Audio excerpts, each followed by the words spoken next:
Money management that works. बहुत important class, बहुत dry class, बहुत बोरिंग क्लास।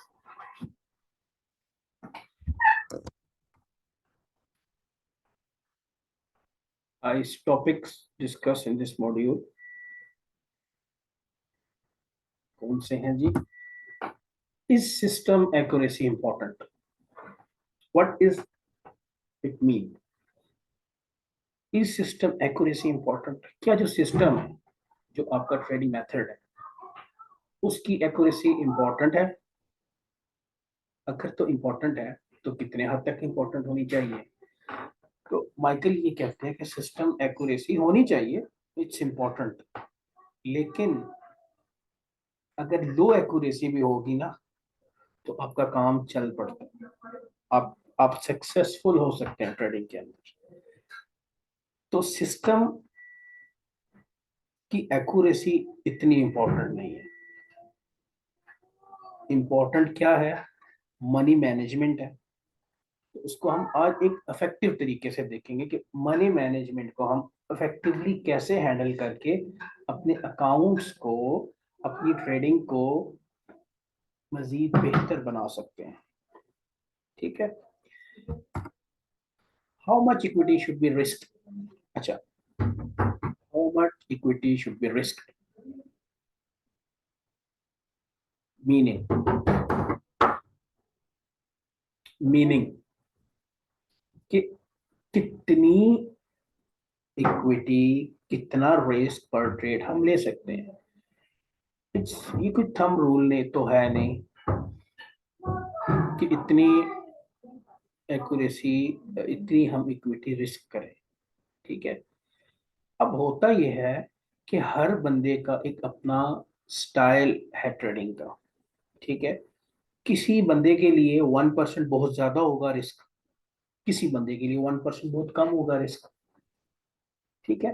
तो आपने, माइकल क्या कहते हैं इस वीडियो के अंदर? माइकल ये कहते हैं कि जो मेरी रिस्क है, अगर मैं अपना रिस्क मैनेजमेंट की आपको बताऊं, तो मैं 2% से लेके 7% तक रिस्क लेता हूं, और 7% is the very big figure to be risk.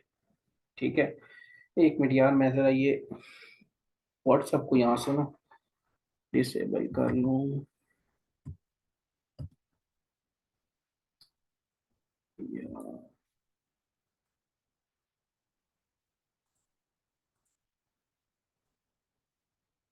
चलिए।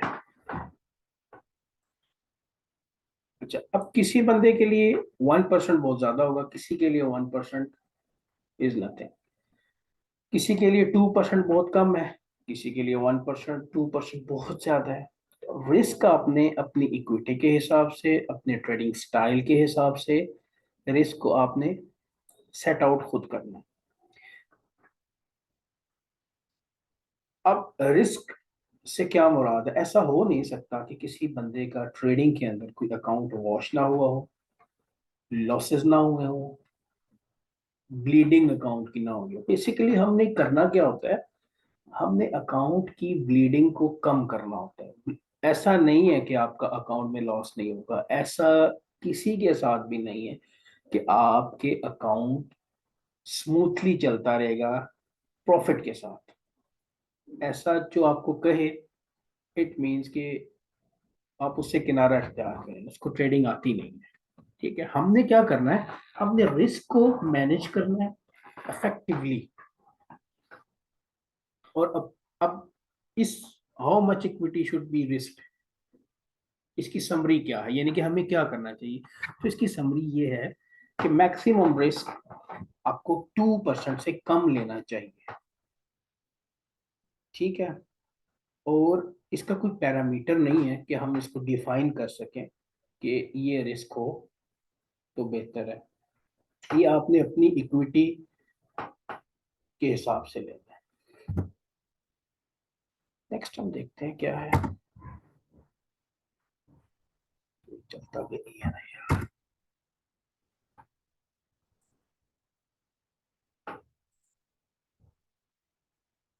What trader cause to blow out?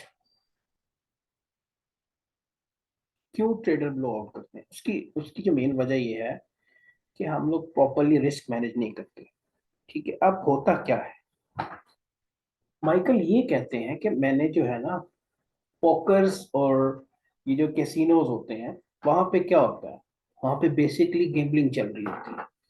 गेम्बलिंग के अंदर ये होता है कि उनको ये नहीं पता होता कि जो अगला कार्ड हम प्ले करेंगे, ये बात बड़ी गौर से सुन समझने वाली है कि अगला कार्ड हम प्ले करेंगे वो कार्ड होगा क्या। बट उनको पता क्या होता है, उनको ये पता होता है कि हम इस कार्ड की ब्लाइंड बेसिस के ऊपर, इस कार्ड के ऊपर हम रिस्क अपनी मनी कितनी लगा रहे हैं, दे रिस्क वेल। ठीक है, उनको पोकर्स, कैसीनोज, ब्लैक गेम्स जितनी भी हैं, उनके अंदर भी यही है कि उनको नहीं पता, ब्लाइंड है ना, but they risk their money well.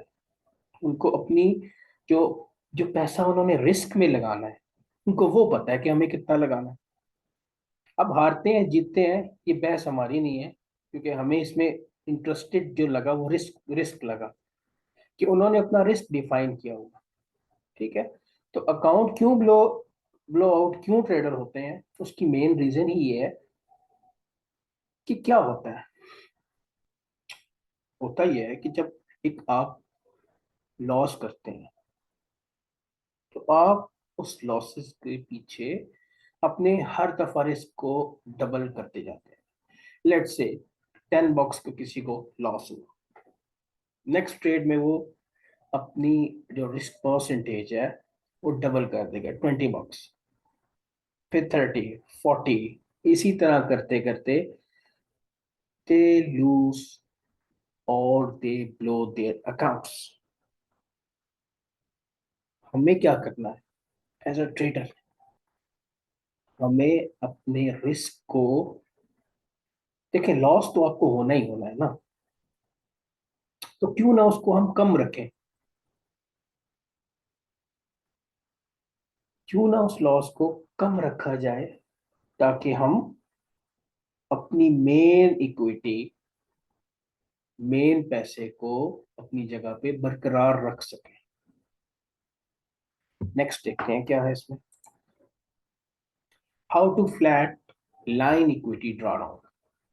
अच्छा, यही मेन हमारा टॉपिक है बेसिकली, कि हमने जो इक्विटी, अपनी जो इक्विटी है, वट एवर जो भी वो है, उसको हमने कैसे बचाना है। ब्लीडिंग तो आपके अकाउंट की कंफर्म कंफर्म होनी है, ब्लीडिंग को कम कैसे करना है। ठीक है, how to flat line equity, every trader will encounter a losing trade. देखें, हर जो ट्रेडर है ना, हम भी मार्केट में उतरते हैं और आपको लॉसेस फेस करने ही पड़ते हैं। अगर कोई भी ट्रेडर ये कहे कि I am in profit, I am always in profit, तो ये बात तो जायज ही नहीं, ये बात तो मानने वाली नहीं है। ठीक है, तो आपको पहले तो ये एक्सेप्ट करना है कि भैया लॉसेस तो होने हैं, हमें, मुझे मार्केट ने लॉस लाजमी देने, how to lessen those losses, मुझे ये नुकसान कम कैसे करने हैं। ठीक है, नेक्स्ट देखते हैं, equally so every trader will experience series of losing trade. देखें, बात यह है कि हो सकता है कि आप जिस दिन ट्रेड कर रहे हो कंसेक्टिव आपको कुछ ट्रेड लॉस में मिल जाए। तो असूल तो ये होना चाहिए कि अगर आपको लेट सपोज आपको $100 का लॉस एक ट्रेड पे हुआ है, अगली पे आपको ब्लीडिंग हमने कम करनी है ना, अगली पे आप इसके रिस्क को 50% पे ले आओ। अब 50% पे जब आप रिस्क लाओगे तो ऑटोमेटिकली ब्लीडिंग आपकी कम होना शुरू होगी। लेकिन मेंटली तौर पे आपको ये जरूर तैयार होके आना है मार्केट के अंदर कि ये मार्केट मुझे नीचा दिखाने के लिए, मेरे पैसे लेने के लिए, और मेरी इक्विटी को कम करने के लिए। ठीक है, पहले तो ये आपके जहन में हो। हम लोग क्या करते हैं, हम लोग ये समझ के आते हैं this is a gambling scheme, quick rich scheme है ये। Forex is a quick rich scheme, हम ये समझ के आते हैं कि मैं $100 लगाऊंगा, शाम को मैं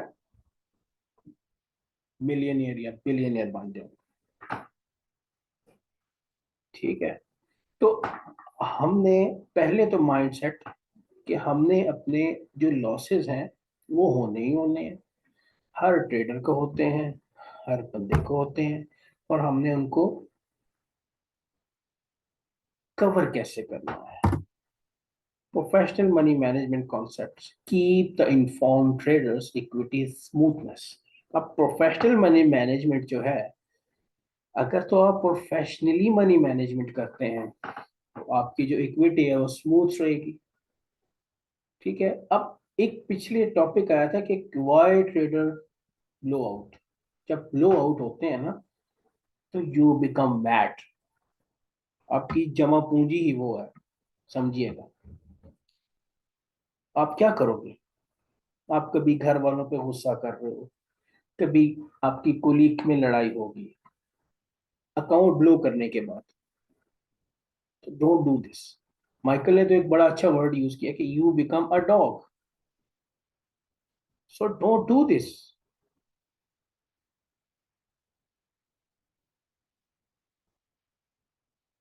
professional money management concepts, and if you take the measures of money management, आपकी इक्विटी स्मूथ चलेगी। अब वो है क्या,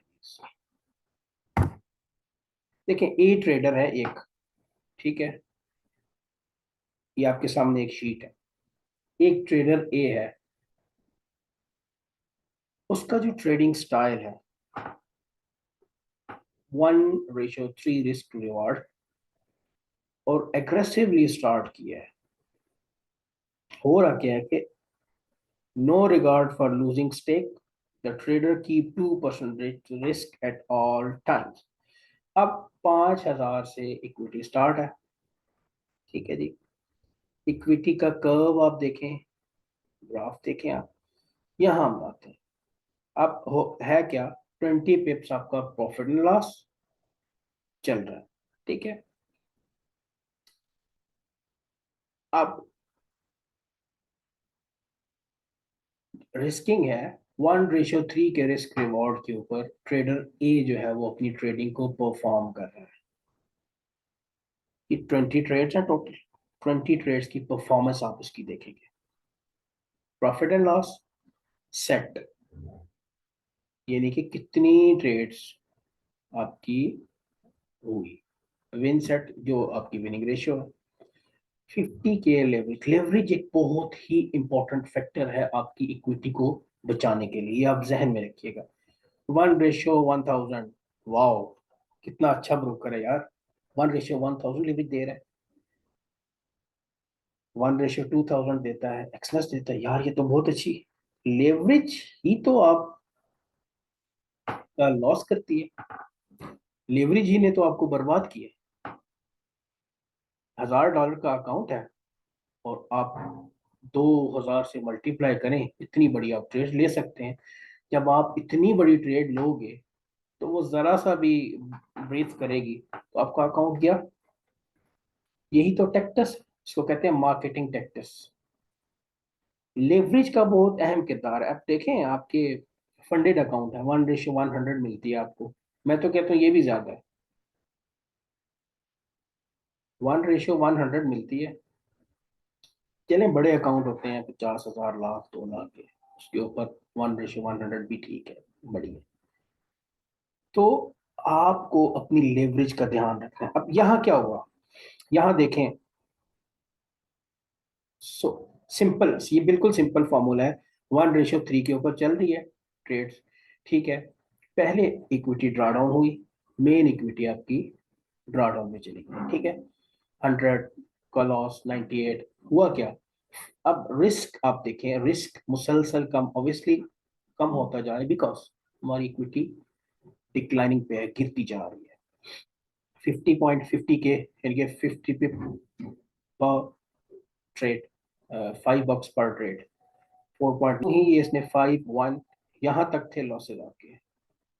यहाँ से इसकी 20 20 20 20, ये एक winning trade, losing trade, winning trade, 2 3 4 5। जो ही इसकी 5 विनिंग ट्रेड्स हुई, इसने अपना रिस्क जो है इंक्रीज कर लिया, $66 पर पिप लगा दिया इसने, ठीक है। इसका next losses losses losses losses losses losses हुआ क्या। अब इस ग्रोथ को आप क्या समझते हैं, क्या ये अच्छी ग्रोथ है।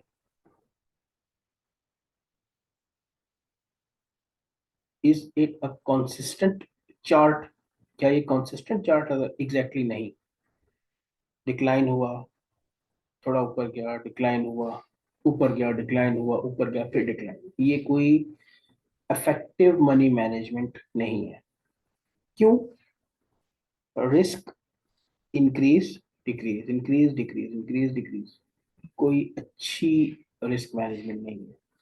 लेकिन अल्टीमेटली देखें, रिस्क मैनेजमेंट तो हुई है ना, अल्टीमेटली 20 ट्रेड्स के अंदर कुछ ना कुछ प्रॉफिट आपका बना है, ठीक है। ट्रेडर बी को देखते हैं।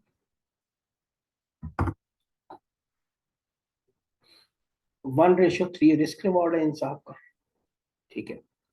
Soft start to trading the account regard show for future losses. The trader dropped the lowest unit of leverage after 5 consecutive, ये बहुत इंपॉर्टेंट चीज है, 5 consecutive wins।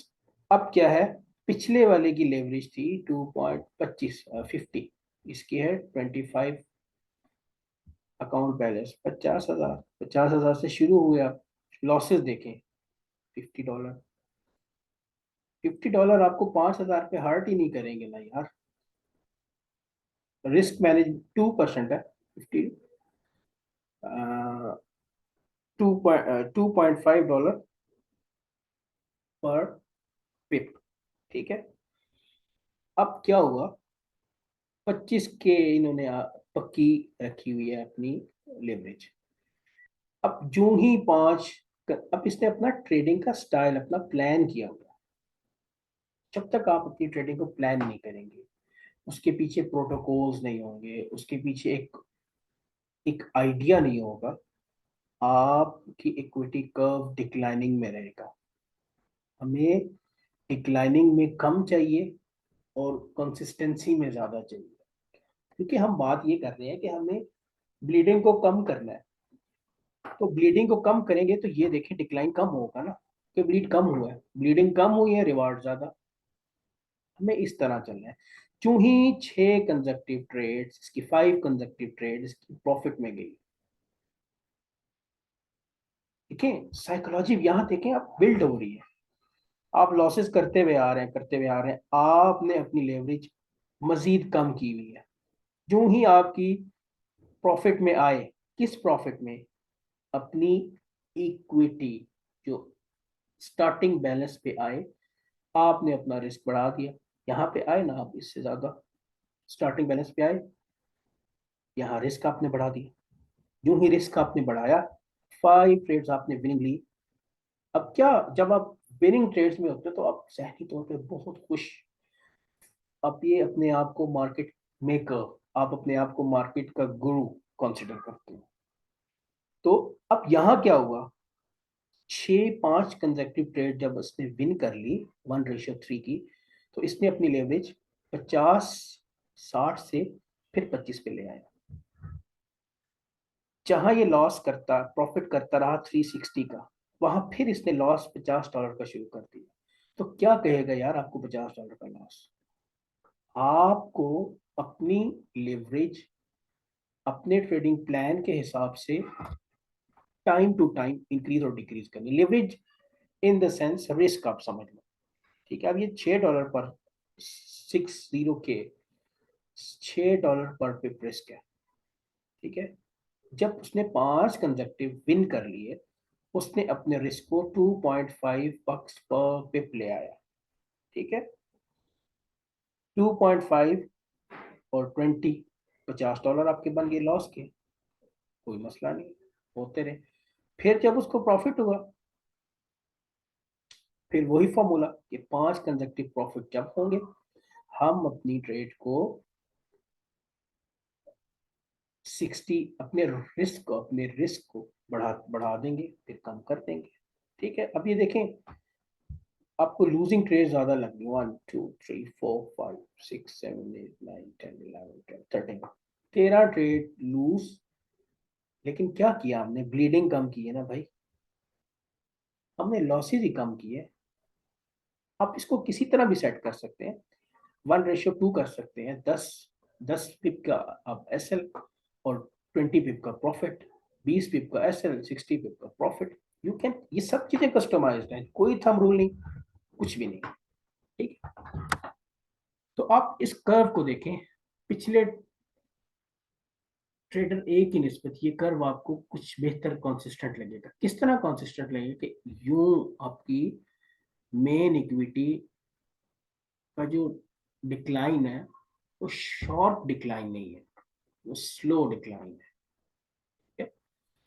जब स्लो डिक्लाइन है तो इट मीन्स कि आप अपनी ब्लीडिंग को, आप अपने रिस्क को समझदारी के साथ कम करते हुए चल रहे हैं। नेक्स्ट एक और ट्रेडर को देखते हैं। ये सारी वो चीजें जो हमने करनी है, हमने इंप्लीमेंट करनी है।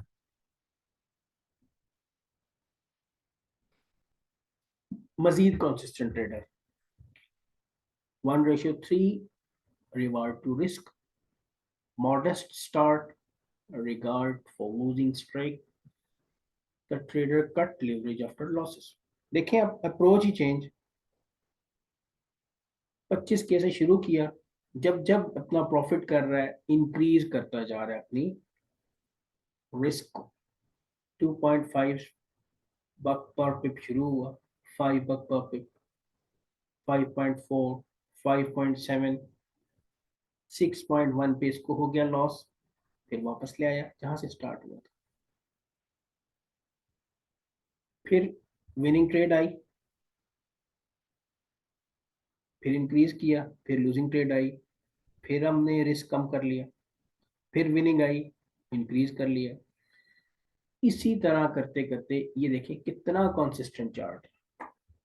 अच्छा, टाइम अगर आउट हो गया तो वी कैन, हम इसको दोबारा कर लेंगे, मसला नहीं। अब ये देखें, 5,000 से कितनी कंसिस्टेंसी के साथ ऊपर जा रहा है, कितना कांस्टेंट चार्ट है।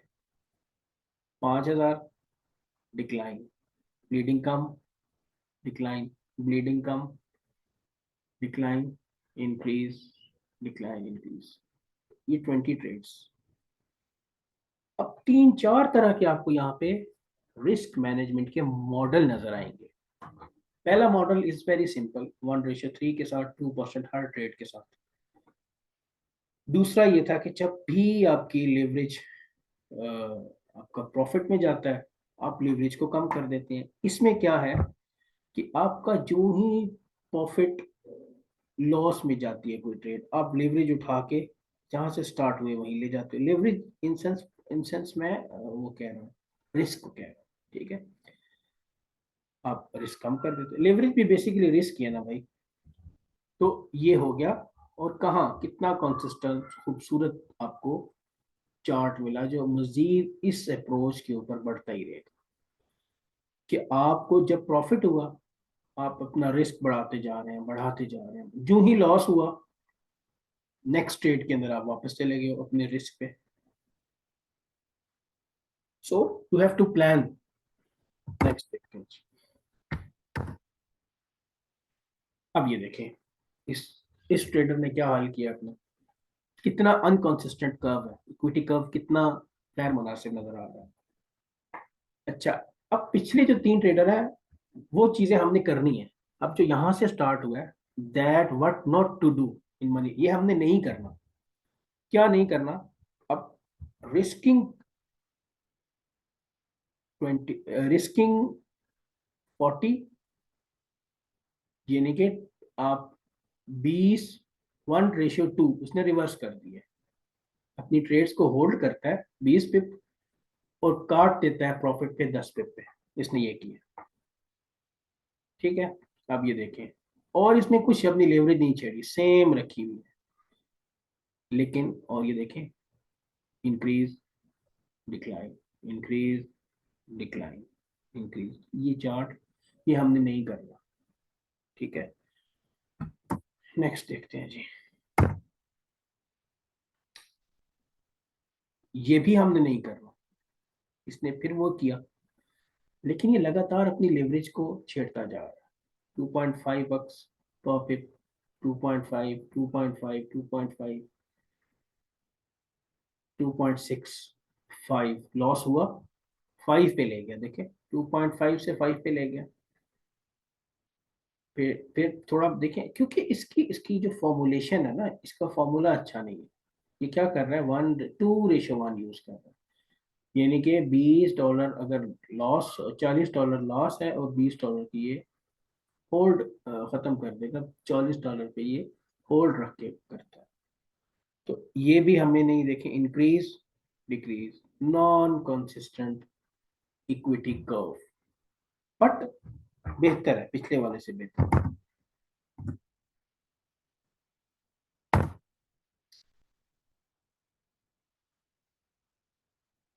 अब ये सिंपल है, 1:1 पे काम कर रहा है। ठीक है, और अपनी जो रिस्क है $5 पर पे, तो 6 बंदे रह गए जालमो।